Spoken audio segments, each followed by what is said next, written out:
make sure that this country has a cabinet secretary, Mr. Speaker. As you are aware, Mr. Speaker, previously, before this constitution, the president used to appoint cabinet ministers as he wishes and dismiss them as he wishes, Mr. Speaker. But now, under this new constitution, there is a requirement, constitutional requirement, that any nominee that has been brought by the president must be approved by this House. And today we are here, Mr. Speaker, exercising that constitutional mandate. And that's why I want to urge my colleagues to take this matter of the approval very serious, Mr. Speaker. The confirmation of cabinet nominees, Mr. Speaker, is not just a procedural, Mr. Speaker, formality, but it's a vital process that shapes the trajectory of the governance of our country, Mr. Speaker. Mr. Speaker, long time, and you are a veteran politician as you are a lawyer. Mr. Speaker, the president used to nominate anybody if he feels like. Whether you are academically qualified, whether you have the experience, doesn't matter. Even if you have never stepped in a classroom, Mr. Speaker, the president has the prerogative to appoint you as a minister. But at this point in time in this country, Mr. Speaker, you will be nominated and Parliament will look at your suitability and whether you have the capacity to perform, Mr. Speaker. So for that reason, Mr. Speaker, these nominees went through rigorous evaluation, Mr. Speaker, and looked at their experiences, Mr. Speaker. And I want to take this opportunity to thank you as the chairman of the committee, because this committee has put a lot of man-hour into this matter, Mr. Speaker, took a lot of time to scrutinize these members, Mr. Speaker. And every nominee appeared before the committee in person, and all questions have been put across to them, and a lot of them answered, Mr. Speaker, satisfactorily as per the report of the committee. But, Mr. Speaker, the question that we need to ask ourselves is that why are we in this situation at this point in time, Mr. Speaker? Why are we vetting ministers again mid-term, Mr. Speaker, when the term of the election has not ended, Mr. Speaker? Mr. Speaker, we have found ourselves in this situation because of our own vetting, Mr. Speaker. And one of the things that has come out in the vetting process is that the issue that has brought us to this situation was captured very well in our vetting process, Mr. Speaker. And we captured that the issue of arrogance, opulence, and show-off, Mr. Speaker. And we put those questions to the nominees. And majority of them took their time to answer that question, Mr. Speaker, and told us that they are not people of show-off. Order, members. Order. Members on the majority side, try and minimize your levels and tones of conversation so Mr. that we can follow the proceedings.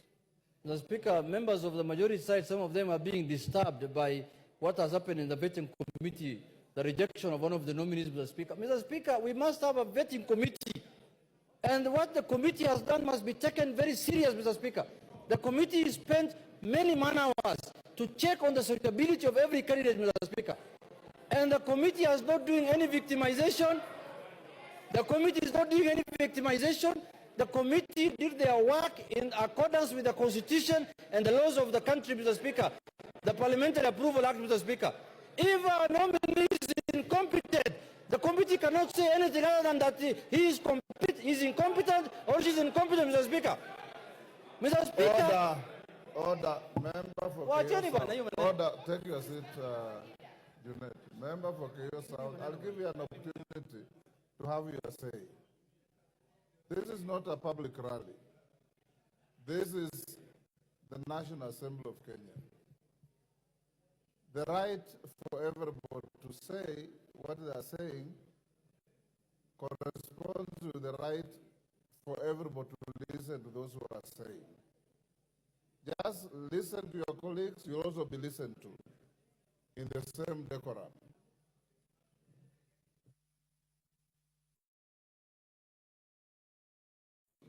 Mr. Speaker, when we say as a committee that someone is not suitable for this job, We are not imputing any improper motive on that person, Mr. Speaker. We are just saying suitable for this job, he can do another job elsewhere, Mr. Speaker.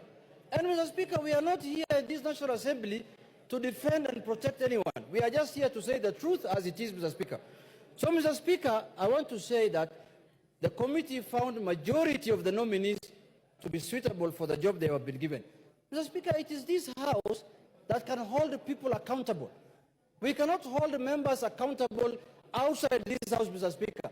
It is our constitutional mandate to hold people accountable here, Mr. Speaker. What is the point of sending someone to a job and after a year and 2 years again, you have to recruit again afresh, Mr. Speaker, like what is happening now, Mr. Speaker?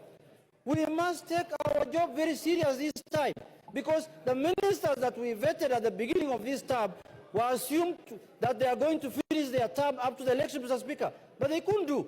Out of 22 cabinet ministers who are in office, almost over 10 of them are not in office as we speak today, Mr. Speaker.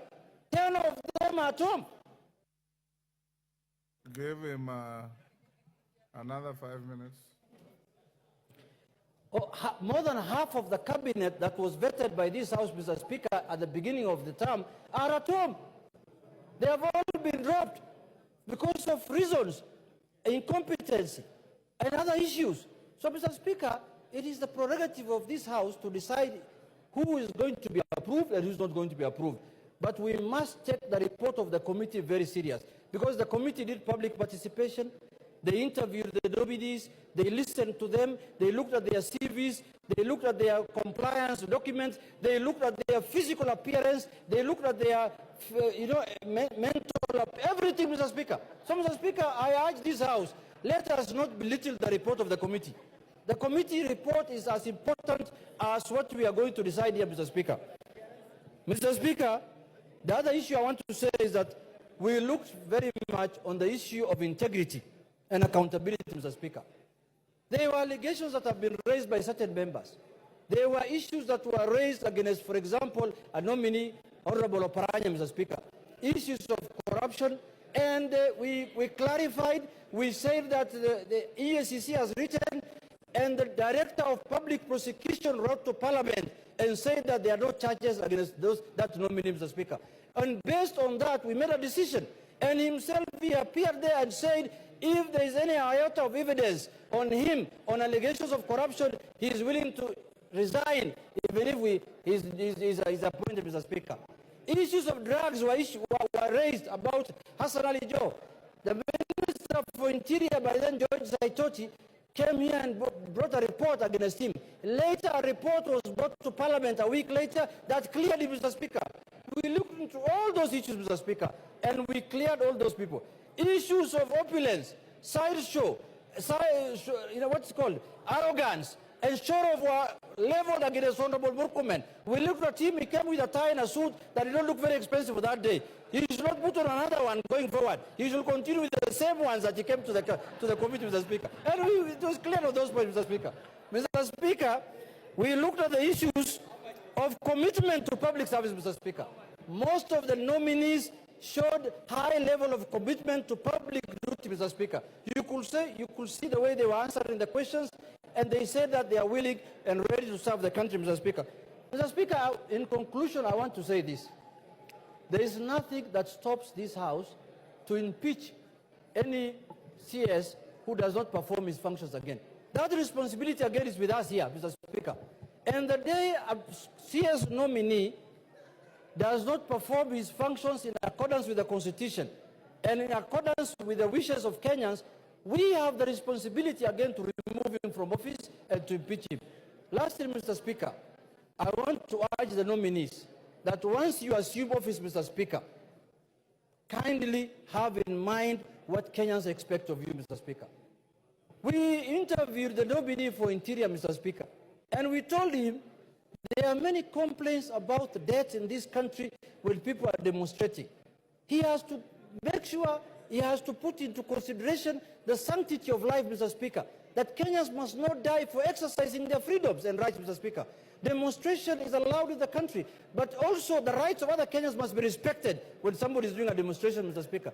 So we have looked at everything and everything that is possible, and we have concluded that 19 nominees are suitable for office. Mr. Speaker, what I am proud of today, Mr. Speaker, are my colleagues whom I was with them in the same party who have joined now the executive, Mr. Speaker. It has proved to me that the Raila Odinga Academy School of Politics is the best school of politics in this country, Mr. Speaker. Look at the kind of nominees they have donated to the executive, Mr. Speaker. Hassan Ali Joho, Oparanya, Upio Wandai, and Mbadi, Mr. Speaker. Those are the best nominees this country can have, Mr. Speaker. The best experts this country can have, Mr. Speaker. When they appeared before the committee, Mr. Speaker, the committee was perplexed. They said we didn't know ODM have this kind of expertise, Mr. Speaker. We thought ODM is just hecklers and people who throw stones, people who make noise in this town, Mr. Speaker. But now we have proved to Kenyans and to the public and to this House that the best expertise is found in ODM, Mr. Speaker. Those few remarks, Mr. Speaker, I second, Mr. Speaker.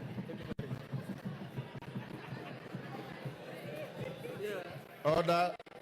Honorable members. Order. Take your seat.